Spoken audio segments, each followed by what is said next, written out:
Assalamualaikum warahmatullahi wabarakatuh. Perkenalkan, nama saya Nihaya Atia. Saya dari Prodi PJJ PGMI.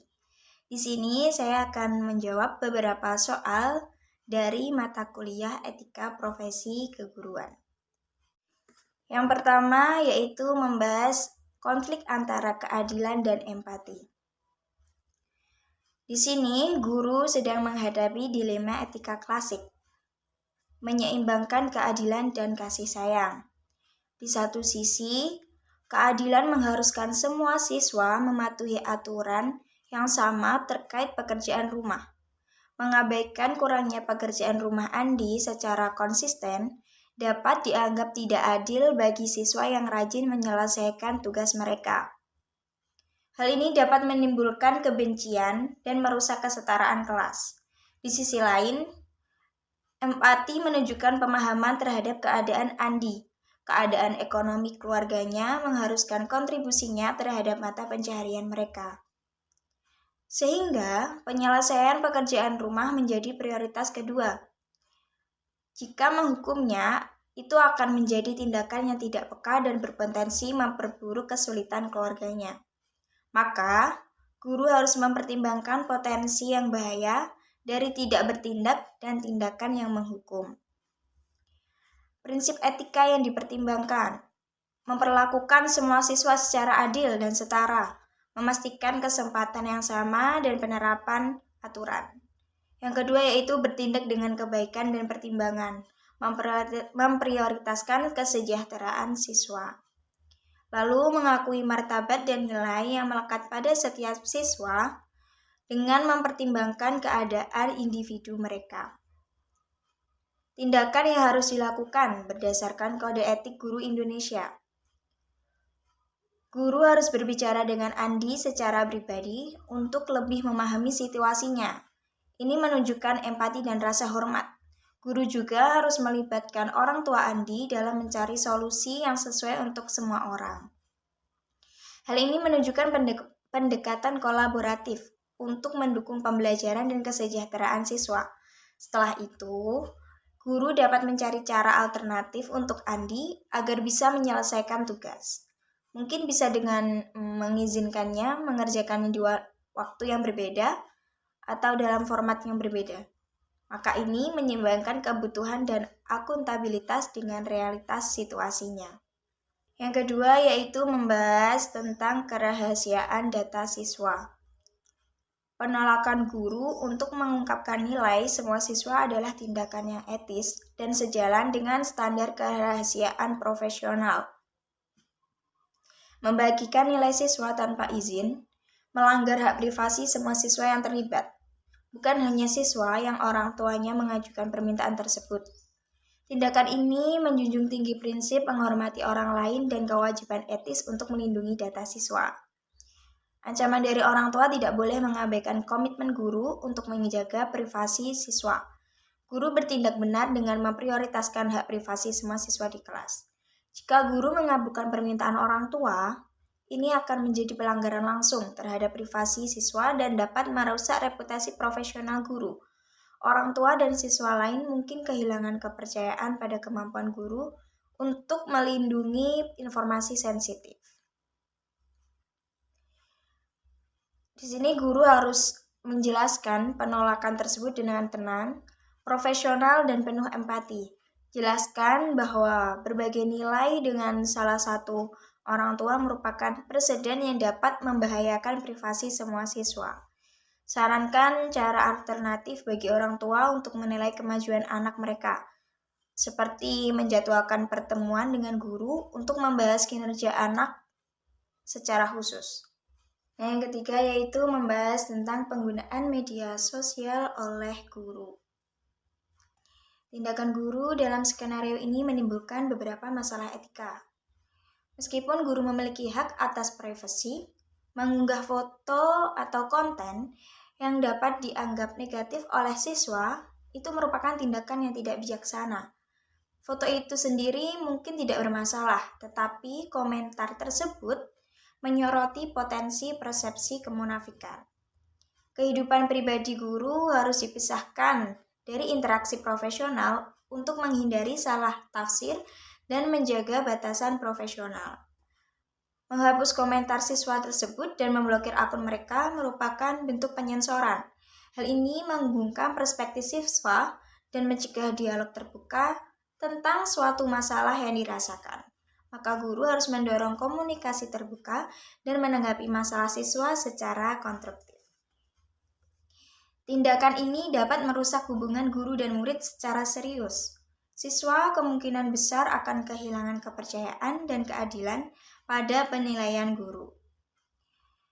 Ini juga berdampak negatif pada lingkungan belajar. Dengan itu, siswa lain mungkin ragu untuk mengungkapkan kekhawatiran atau kritik karena takut akan berdampak yang sama. Maka, solusi yang direkomendasikan sesuai dengan prinsip keprofesian guru, yaitu dapat berpartisipasi dalam pengembangan profesional tentang etika media sosial dan komunikasi yang efektif dengan siswa dan membantu mencegah insiden di masa mendatang. Guru juga harus meninjau praktik media sosial untuk menghindari situasi serupa di masa mendatang. Keempat, yaitu membahas tentang diskriminasi dalam pembelajaran. Di sini, guru tersebut melanggar beberapa prinsip etika dasar dalam profesi pendidikan. Prinsip ini mengharuskan guru untuk memperlakukan semua siswa secara adil dan setara, tanpa memandang perbedaan kemampuan atau latar belakang. Dengan mengabaikan siswa berkebutuhan khusus dan berasumsi mereka tidak mampu mengikuti pelajaran, guru tersebut menunjukkan ketidakadilan dan diskriminasi. Guru juga memiliki tanggung jawab profesional untuk memenuhi kebutuhan belajar semua siswa, termasuk anak berkebutuhan khusus. Pernyataan guru bahwa anak berkebutuhan khusus tidak akan bisa mengikuti materi secepat siswa normal menunjukkan kurangnya komitmen untuk mencari strategi pembelajaran yang inklusif dan adaptif. Kode Etik Guru Indonesia menekankan pentingnya keadilan dan kesetaraan dalam pembelajaran. Guru berkewajiban untuk memberikan pembelajaran yang bermutu dan adil bagi semua siswa, tanpa diskriminasi berdasarkan latar belakang apapun. Sebagai guru, kita juga harus bisa menghormati hak dan martabat siswa, menciptakan lingkungan belajar yang inklusif dan ramah bagi semua siswa termasuk anak berkebutuhan khusus. Dan juga meningkatkan kompetensi profesional untuk memenuhi semua kebutuhan belajar siswa. Strategi yang dapat mencegah diskriminasi terhadap anak kebutuhan khusus, seperti pelatihan guru. Sekolah harus memberikan pelatihan yang komprehensif kepada guru tentang pendidikan inklusif, pemahaman tentang anak berkebutuhan khusus, dan strategi pembelajaran yang adaptif. Pelatihan ini harus berfokus pada bagaimana memenuhi kebutuhan belajar siswa dengan berbagai kemampuan. Membahas tentang dilema loyalitas dan integritas. Skenario ini menyajikan dilema etika klasik yang mengadu kesetiaan kepada atasan dengan integritas etika profesional seseorang. Permintaan kepala sekolah untuk memanipulasi nilai ujian merupakan pelanggaran yang jelas terhadap kejujuran akademis dan perilaku etis dalam pendidikan. Guru menghadapi pilihan yang sulit, yaitu memenuhi permintaan tersebut, yang berpotensi membahayakan integritas mereka dan kepercayaan yang diberikan kepada mereka oleh siswa dan orang tua. Jika menolak, maka beresiko mendapat hukuman dari atasan mereka. Konflik ini menyoroti ketegangan antara menjaga hubungan kerja yang positif dengan atasan dan menegakkan prinsip-prinsip keadilan, kejujuran, dan perilaku etis. Jika memanipulasi nilai dapat mengikis kepercayaan siswa, orang tua, dan masyarakat luas terhadap integritas sekolah dan keadilan proses penilaiannya. Hal ini dapat menimbulkan sinisme dan penurunan reputasi sekolah. Jika hal ini tetap dilakukan, maka dapat merusak reputasi sekolah secara serius, yang akan berpotensi menimbulkan sanksi dari otoritas pendidikan, hilangnya dana, dan menurunnya kepercayaan publik. Sikap guru berdasarkan Kode Etik Guru Pasal 4 yang menekankan etika profesional akan sangat mendukung penolakan guru terhadap permintaan kepala sekolah tersebut. Tanggung jawab etika guru meliputi menjaga integritas akademis, memastikan penilaian yang adil dan akurat, dan bertindak sebagai panutan dalam perilaku etis. Memanipulasi nilai secara langsung bertentangan dengan prinsip-prinsip ini. Oleh karena itu, guru harus menolak permintaan dengan tegas tetapi penuh hormat dan menjelaskan mengapa mereka tidak mematuhinya dengan menekankan implikasi etis dan konsekuensi potensial. Guru juga harus mencari saran dengan berkonsultasi kepada kolega, mentor, atau otoritas pendidikan yang terpercaya untuk mengeksplorasi pilihan dan strategi dalam mengatasi situasi tersebut.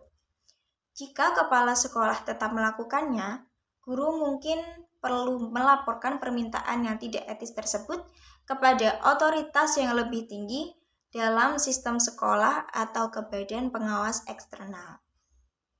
Sekian dari saya, bila ada kurang lebihnya mohon maaf. Wassalamualaikum warahmatullahi wabarakatuh.